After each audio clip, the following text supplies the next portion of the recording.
Welcome back, children. Now we are moving on to the literature section again. All this time we were doing writing skills and grammar. We took a break from literature, but now we are moving back into literature. And the first lesson that we are going to do is a poem, The Road Not Taken, written by Robert Frost.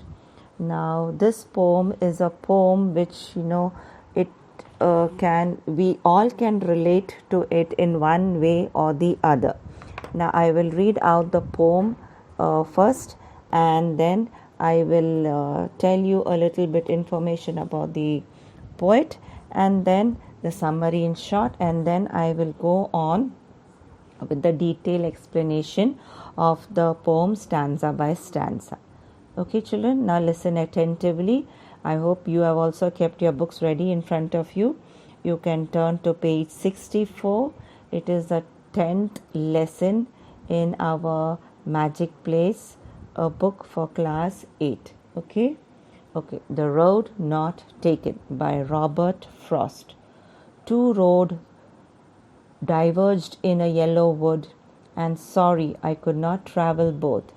And be one traveller long I stood, and looked down one as far as I could, to where it bent in the undergrowth. Then took the other as just as fair, and perhaps having the better claim, because it was grassy and wanted wear. Though as for that the passing there had worn them really about the same. And both that morning equally lay in leaves no step had trodden black. Oh, I kept the first for another day, yet knowing how way leads on to way, I doubted if I should ever come back. I shall be telling this with a sigh, somewhere ages and ages hence, two roads diverged in a wood, and I took the one less travelled, and that has made all the difference. Okay, so now here in this poem, if you just read it, you may not understand what the poet is talking about, but as I start off with the explanation, we all in some way or the other can relate to this poem. We can all relate because we have always at some juncture of our life we have come to a point where we had to take a decision, and everything depended upon that decision what we took. So now before I go into the in-depth explanation of this poem, I'll give you a little bit information about Robert Frost. Now Robert Frost is not a poet who we do not know, because we have been learning poems written by him in the lower classes also, and this year also. Okay, now about the poem, about the poet. Robert Frost was an American poet born in San Francisco.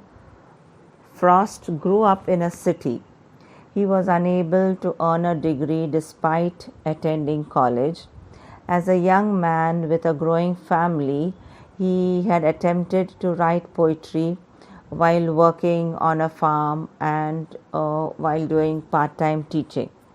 His poems were rejected by the publishers, by the American publishers. So Frost moved his family to England in 1912, in the sense that he migrated from America to England. The following year, he published his first book.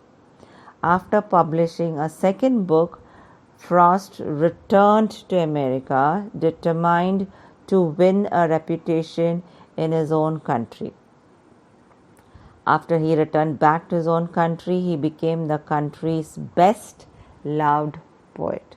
So here also in saying in this poem, actually it is his experience that he has put down into words. Here also he says that he tried his hand at writing a poem, and then he sent it to his publishers to publish it, but the publishers rejected his poems, and so he was a little disappointed. He had to make a living to support his family, and so he, along with his family, migrated to England, and there he says that he found fame because his poems were published, and he became famous, and within a short time he even published his second book, and he was well accepted there. So he was determined that he come back to his country of origin. He came back there, and then he says that he was accepted there. His poems were accepted by the people there, and that is how he became the country's most best loved poet. Okay, so that was a little information about the poet. Now I will tell you about the poem in short. Okay, so now here the poet says that he was walking through the woods, and going on his way, he comes across a particular situation. He was walking along in the forest or in the woods, and then he says that suddenly he came upon a peculiar situation where the road that he was walking on suddenly diverged into two. It means that he came upon a fork. Okay, now fork is not the cutlery that we use here. Fork is used as a term where the path that he was walking on suddenly it came to a halt there, and then it diverged into two, and he is now in a dilemma as to which road to take to continue his journey. So he is wondering now which road should I take. He gives careful thought to each and is sorry as he couldn't travel both. So he's left pondering there as to which road he should take. The poet resolves the dilemma by choosing the grassy one, as it was less frequented by travelers and wanted wear. He leaves the other road for another time, but since one road leads to another, he realizes that he may never be able to come back. The choice has been made, and it has made all the difference in his life. So the poet feels that the less traveled road he has taken up has altered the course of his life. In the journey of life, one can seldom come back to travel the roads not taken earlier. So thus the poet speaks of the basic problems of human life. So here he says that there are different alternatives, and man has to decide on only one of the options. The two roads here are symbolic of the confusion one faces while making a decision in life. It is very difficult to say whether the road we have chosen will lead us to a desired end. It is very difficult to decide on the spur of the moment.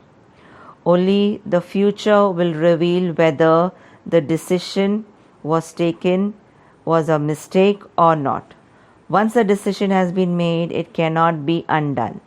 Decisions are like steps. One takes us forward to another.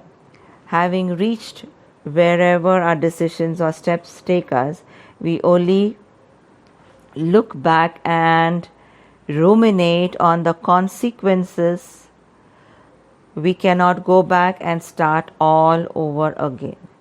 Okay, so this is what the summary is in short. He says that whatever decisions we take in our life, those are the most crucial decisions, because once we move forward with that decisions, sometimes it may that decision may bring success to us, or we may find disappointments. But then what happens is, if disappointments come in our path, we have to overcome them and then move ahead.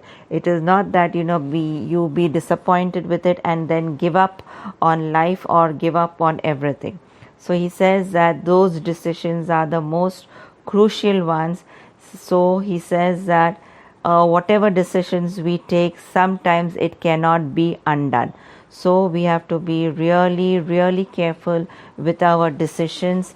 Yes, we have to face the consequences of our decisions, and when we face the consequences of our decisions, it mustn't be such that we give up, or because we are disappointed. No, we have to overcome that disappointment and then move forward in life. Okay, so that is what it is all about. Now I will go on with the explanation stanza by stanza. So stanza 1, there are 4 stanzas in it, and I will explain it stanza by stanza. The road not taken. 2 roads diverged in a yellow wood, and sorry I could not travel both, and be one traveller. Long I stood and looked down one as far as I could, to where it bent in the undergrowth. So here he says, now the meanings of the words are given down there. The meanings of diverged is given, and also the meaning of undergrowth is given. So here I will line by line I will be explaining stanza wise. So here the poet says that once he was walking down the road, and then as he was walking along the path, he came upon a diversion. So he says that as he stood there, at that point he saw that the road diverged into 2 paths, and he had to choose one out of them. The poet says that as he was one person, he could travel on only one road. So he had to choose one out of these 2 roads. Here he says that as he was walking through the yellow woods. Now here yellow woods signifies the season. It was that part of the year where it was almost autumn. The leaves on the trees were from green they were changing color to golden, and then orange, and then later they become brown, and then they fall off. So he says that he was walking through the yellow wood. So the leaves were now turning yellow. It was the autumn season. And then he says that the poet, as he came upon that path, and at that point of the path where the roads diverged, he kept standing there, and he looked at each path carefully, and he strained his neck to see as far as how his eyes could take him, to see how long that path was, and he wanted to see how the path was going. So he looked at each path, and then he strained his leg to see how far his eyes could take him along that path. And he says that he was actually in a dilemma and he was wondering which path to take. Was it suitable for him or not? So all these questions came into his mind. He was able to see the path till from where it curved, and after which it was hidden. So he says that one road his eyes could take him as far as possible it was, and on the second road he saw as he was straining his neck to see how far it could go. He saw that there was, his eyes could take him up to a certain length, and then there was thick undergrowth there. It was just wild bushes growing there, and then that path curved. So he was not really he was not able to find out as to what was there on that path. So now he says that he was in a dilemma as to which path he could take.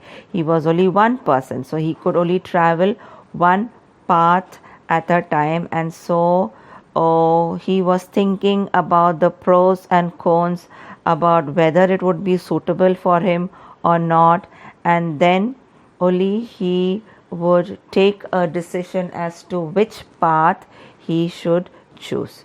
Okay, so I will stop my first audio here at the end of stanza 1.